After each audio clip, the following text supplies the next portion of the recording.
Hi, everyone. Lisa and Dan here from Fireside Strategic. We're on a mission to help business leaders achieve great results through human-centered strategy. We believe that businesses don't need to choose between investing in their humans and generating profit, because it's the humans that create profit. In the Fireside Chat series, we're showcasing how leaders are transcending the challenges of the coronavirus crisis, and broadly, how they unite strategic and human thinking in leadership. Today, we're excited to chat with Gary Amos, CEO of Golden Pear Funding. Gary, thank you so much for joining us. Please introduce yourself to our audience. Yeah, thank you, Lisa, and thanks for having me. So as you said, my name is Gary Amos. I'm the CEO of Golden Pear Funding.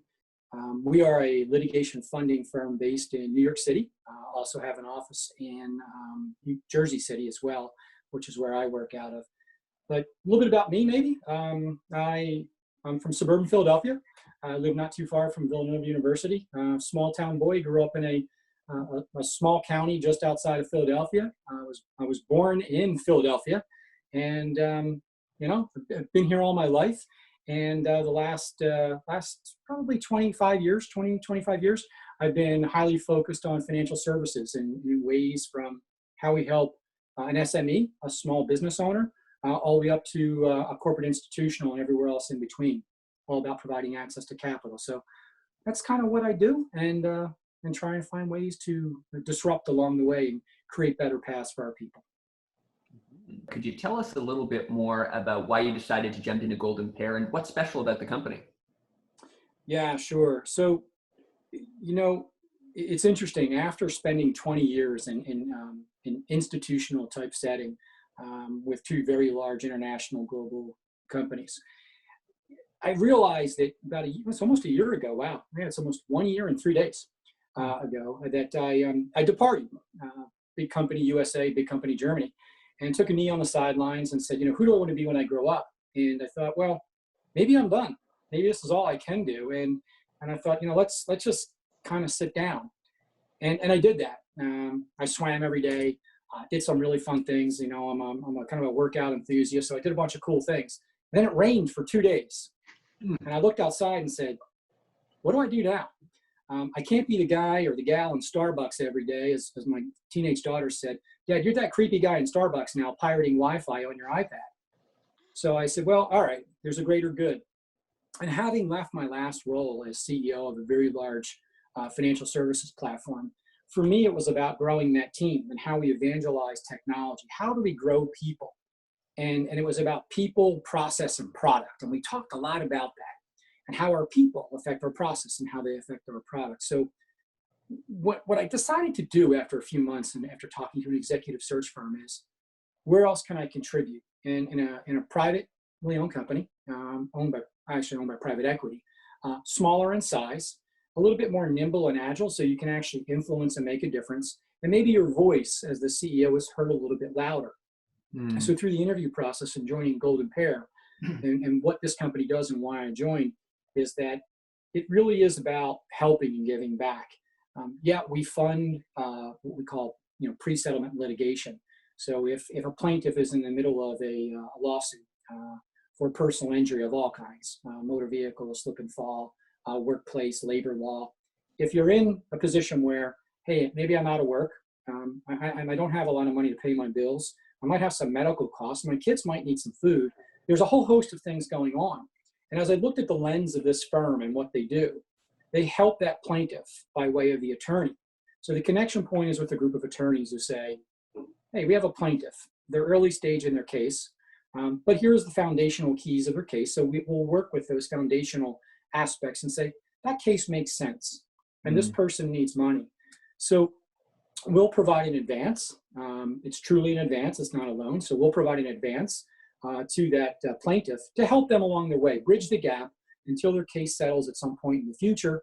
And then at that point, we'll reconcile, the debt for the advance with the attorney. So we help people that truly look. Most folks, maybe like you and I, if we're injured or we're down and out, we probably, and we have a lawsuit, we're probably not going to need an advance today. But these are people who truly do need help, and we're trying to do that. Nice. This is a very people-focused company, right? You're focused on the plaintiffs that you need to help. You're focused on getting to know the attorneys, right? And then, of course, there's also your own team, So I'm curious to learn a little bit more about them. How big's your team and what is your team like? Sure. It's an interesting team. Having come from, again, large company America, large company Germany, I came to a team that's a little bit smaller in size. We're probably about 60, 65 people strong. And it's a great entrepreneurial spirit team, probably millennial-ish, if I were to guess. But here's where I'm going with this. The team and the demographic is simply this. I got here and I said, okay, there's a lot of times when you join a firm or even a firm that you're with, a whole host of people may say, well look, we've always done it that way. That works. And I mentioned earlier, I wear this shirt about, change is good, because I tend to tell people that work with me and work with us, and I say work with us, we work as a team, that, yeah, it might have always worked that way, but change can be good. You can actually adapt and adopt. And we've been talking about those two key words this month in the face of COVID. So the team is a great demographic. They're entrepreneurial in spirit. Why do I say they're entrepreneurial? Not only do they stretch beyond their thinking and their bounds of what's just in front of them for their daily job, a lot of them have what I guess millennials might call the side hustle. And since I have a couple of boys who just graduated college, I know about the side hustle. So one of my sons who graduated from business school at Penn State has a pretty cool side hustle in financial services. He helps students who need a little bridge loan for a week or two, using alumni to bridge them for 2 weeks until their next paycheck comes in, maybe at the local restaurant. And he does it all on an e-platform, but it's not about him. It's about the people that work for Golden Pear. And a lot of people, like one has a little watch company online. He's a watch purveyor, and he retails watches through an e-website. And as I talk to people, another one, she's involved in with NBA players, not the top tier NBA player, lower NBA players, maybe first year, got drafted late, or maybe a walk-on, so to speak, and international players. And she's involved with them, helping them with their finances through an e-tool. So why do I like this? I think why anyone should like this is not only do they have spirit, but they have grit. So they're part of our ecosystem where we're helping people, and we're kind of institutionalized. We're owned by private equity companies, so we're not just two folks in the back of a garage, but they've also balanced their life and their thinking with, hey, I can do this job, and I can still have this, I'll call side hustle in a very positive way, and I can also be entrepreneurial. And that's pretty cool, right? So you got people thinking a little bit beyond where they are today, and that bleeds its way into your business. Yeah, it's so interesting that you say that, because just so I'm clear, you're actively encouraging your team, right, full-time employees, to have side hustles. I talked to them about it. There's a few of them like, look, at the end of the day, as the CEO of the business, my fiscal and financial responsibility obviously is to the firm and to the private equity companies, that we grow, we maintain, we stabilize, and ultimately we turn a profit. Don't lose sight of that, right? I don't lose sight. But at the same time, I want to encourage boundaryless thinking. I want to encourage people to think beyond where you are today and have that spirit and bring it into the business. To change gears a little bit, you mentioned earlier that you're a big proponent of change, and this time of the coronavirus crisis is really a time of change. Would you mind telling us a little bit more about what was going on at your company prior to the coronavirus crisis and how this has changed things for you? Sure. So, we're a firm that, predates me, that foundationally working with attorneys, and attorneys, I think for the most part, are probably one of the last bastions to accept and adopt tech innovation and anything that's around disruptiveness and being able to, maybe live in a SaaS environment or cloud-based environment. I think they say legal pads for a reason, right? That big giant yellow tablet, attorneys love that stuff. And that's cool, right? That's cool. But I think where we were post COVID and during COVID and now where we are today is simply this. So I started last summer in August, and a lot of what we do is, picture this, if I were to paint pictures, we're helping plaintiffs, we're giving them funds, we're advancing them funds against a lawsuit. They're physically signing some documents. Maybe they come to our office, maybe they come to the attorney's office. This is all pre-COVID. And we're giving hard copy checks to them as well. And they show up and they sign, and we give them a hard copy check. And I thought, wow, in this environment, in this day and age, it seems a little slow and clunky. I'm the neophyte. So I listened for a couple of months. Then I decided, let's start a survey. And we started a survey, and I'll fast forward here.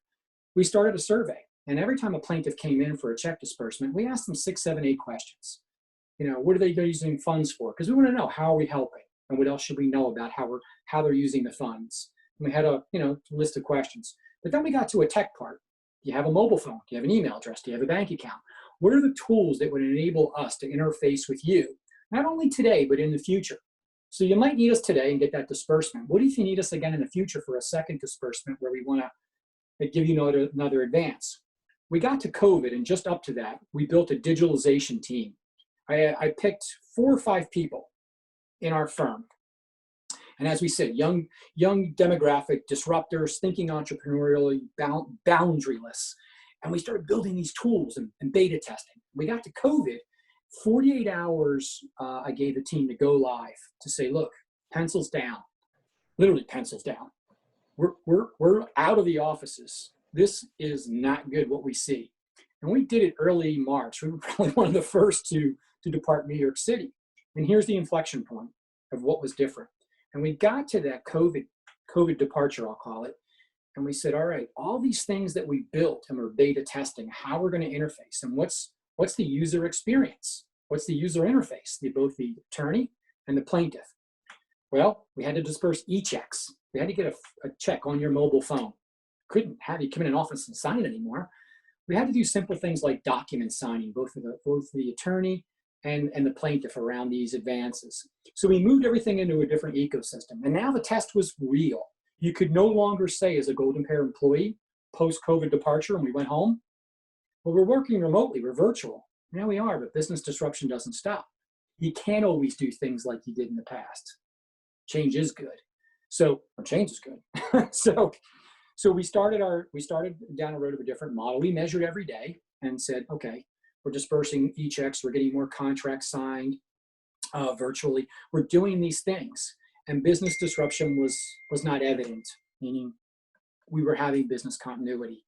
So it allowed us to think boundaryless. We went into our environment, we're working virtually, we're staying connected. This Friday, we'll do the virtual happy hour. We get out communication every Monday to talk about the business, but we have every day we do one thing. Now that we're all working virtually for 4 weeks now, we do a 5 o'clock, what I'll call stand-up meeting. Our operations leaders in a skip level with me, my CFO, and a few others in HR and our IT leader. We do a 5 o'clock stand-up. It's 15-minute sprint. Tell me about your people. What did that look like today? How is everyone doing? We get that. And then we talk about the business. But first we talk about the people. And then we get to a point within 15 minutes. We've all talked about the people. We talked about the process and a little bit about our product and what we did for the day. So through the crisis, we saw it. We adapted and adopted.